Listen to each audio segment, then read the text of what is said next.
Friends, అందరికీ నమస్కారం. Welcome back to me Nagalakshmi ఇంటి వంట. ఈరోజు వీడియోలో స్వీట్ షాప్లో చేసుకునే పల్లీ చిక్కీ సింపుల్గా ఎలా చేసుకోవాలో ఈ వీడియోలో మీకు చూపిస్తాను. పిల్లలు కానీ పెద్దలు కానీ రోజుకొక చిక్కీ తింటే హెల్త్కి చాలా మంచిదండి. మరి ఈ పల్లీ చిక్కీని ఎలా చేసుకోవాలో చూద్దాము. ముందుగా స్టవ్ మీద ఒక కళాయి పెట్టుకొని పల్లీలను వేపించుకోవాలి.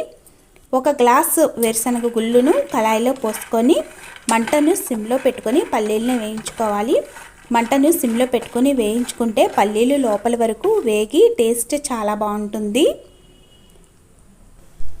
వేరుశనగ గుళ్ళలో చాలా పోషకాలు ఉంటాయండి. అందుకని భోజనం చేసిన తర్వాత పిల్లలు కానీ పెద్దలు కానీ రోజుకొక చిక్కీ తింటే చాలా మంచిది.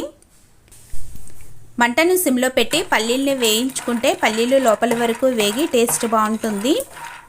ఈ పల్లీలు వేగడానికి 10 మినిట్స్ టైం పడుతుందండి. పల్లీలు ఇలా బాగా వేగిన తర్వాత స్టవ్ ఆఫ్ చేసుకోవాలి. మరీ ఎక్కువగా వేయించుకోకండి. మరీ ఎక్కువగా వేయించుకుంటే చేదొచ్చేస్తుంది. మీడియంగా వేయించుకున్న తర్వాత ఇవి ఒక ప్లేట్లోకి వేసుకొని ఫ్లాట్గా ఉండే ఒక గ్లాస్ కానీ లేదా బౌల్ కానీ తీసుకొని ఇక్కడ వీడియోలో చూపిస్తున్న విధంగా ఇలా ప్రెస్ చేసుకోవాలి. ఇలా చేసుకోవడం వల్ల పల్లీ అనేది బద్ద అవుతుంది. అలాగే ఆ పల్లీల మీద ఉన్న పొట్టు కూడా ఊడిపోతుంది. పల్లీలను ఇలా పొట్టు తీసేసి శుభ్రం చేసుకొని పక్కన పెట్టుకోవాలి. చూడండి, పల్లీలు అనేది ఈ విధంగా వేయించుకొని పక్కన పెట్టుకోవాలి. శుభ్రం చేసి పక్కన పెట్టుకున్న తర్వాత ఈ పల్లీల్లోకి పాకం పట్టుకుందాము. స్టవ్ మీద ఒక కళాయి పెట్టుకొని అందులో మనం ఏ గ్లాస్తో అయితే పల్లీలను తీసుకున్నామో అదే గ్లాస్తో ఒక గ్లాసు బెల్లం వేసుకోవాలి. బెల్లం వేసి కొంచెం నీళ్లు పోసుకొని బెల్లాన్ని కరిగించుకోవాలి. బెల్లం పూర్తిగా కరిగేంత వరకు మంటను హై ఫ్లేమ్లో పెట్టి గరిటెతో కంటిన్యూస్గా కలుపుకోవాలి. ఇలా బెల్లం కరిగేలోపు ప్లేట్కి కొంచెం నెయ్యి అప్లై చేసుకొని పక్కన పెట్టుకోవాలి. బెల్లం పూర్తిగా కరిగిపోయి ఇలా 2 పొంగులు వస్తుందండి. ఇలా 2 పొంగులు వచ్చిన తర్వాత బెల్లం పాకంలో ఏమైనా డస్ట్ పార్టికల్స్ ఏమైనా ఉంటే ఈ స్టేజ్లో ఉన్నప్పుడు స్టవ్ ఆఫ్ చేసుకొని స్ట్రైనర్తో వడగట్టి తీసుకోవాలి. ఏమీ లేకపోయినట్లయితే పాకాన్ని అయితే ప్రిపేర్ చేసుకోవాలి. ఇలా పొంగు వచ్చేటప్పుడు మంటను సిమ్లో పెట్టుకొని పాకాన్ని చెక్ చేసుకుంటూ ఉండాలి. చూడండి, ఇలా బౌల్లోకి కొంచెం నీళ్లు తీసుకొని కొంచెం పాకం అయితే వేసుకొని చెక్ చేసుకోవాలి. ఇలా తీగ పాకం వచ్చిందండి. తీగ పాకం కాకుండా ఇంకా కొంచెం గట్టి పాకం వస్తే మనకు అచ్చు అనేది అప్పడం విరిగినట్టు విరిగేలాగా వస్తుంది. పాకం దగ్గరికి వచ్చిన తర్వాత 2 యాలక్కాయలను దంచి వేసుకోవాలి.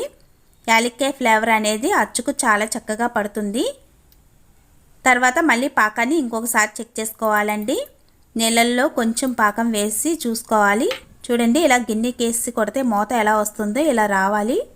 అలాగే ఇలా అప్పడం విరిగినట్టు ఇలా విరగాలి. ఇలా విరిగితే మనకు పర్ఫెక్ట్ పాకం వచ్చినట్లు. ఇలా వచ్చిన తర్వాత అందులో కొంచెం బేకింగ్ సోడా వేసుకొని కలుపుకోవాలి. ఈ బేకింగ్ సోడా వేసుకోవడం వల్ల అచ్చు అనేది కొంచెం గుల్లగా వస్తుంది. తర్వాత స్టవ్ ఆఫ్ చేసుకొని మనం ముందుగా వేయించుకున్న పల్లీలను పాకంలో వేసుకొని గరిటెతో బాగా కలుపుకోవాలి. పల్లీలకు పాకం పట్టే విధంగా గరిటెతో బాగా కలుపుకున్న తర్వాత మనం ముందుగా నెయ్యి రాసి పక్కన ప్లేట్ పెట్టుకున్నాం కదా, ఆ ప్లేట్లోకి వేసుకోవాలి. ఇలా మొత్తం అంతా కూడా పల్లెంలోకి వేసుకోవాలి.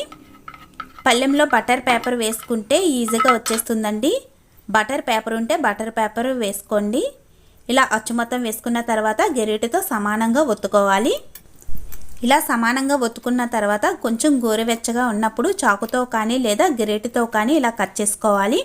పూర్తిగా ఆరిపోయిన తర్వాత కట్ చేస్తే విరిగిపోతుందండి. అందుకని కొంచెం గోరువెచ్చగా ఉన్నప్పుడే గరిటెతో కానీ చాకుతో కానీ కట్ చేసుకోవాలి. అంతేనండి, చాలా ఈజీగా స్వీట్ షాప్లో చేసుకునే పల్లీ చిక్కీని ఇంట్లోనే ప్రిపేర్ చేసుకోవచ్చు.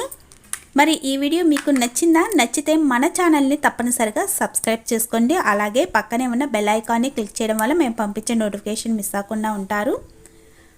మరి ఈ రెసిపీని మీరు కూడా ట్రై చేస్తే ఎలా వచ్చిందో కామెంట్ చేయండి ఫ్రెండ్స్. మరి ఈ వీడియోకి ఒక లైక్ ఇవ్వడం మాత్రం మర్చిపోవద్దు. Thank you for watching.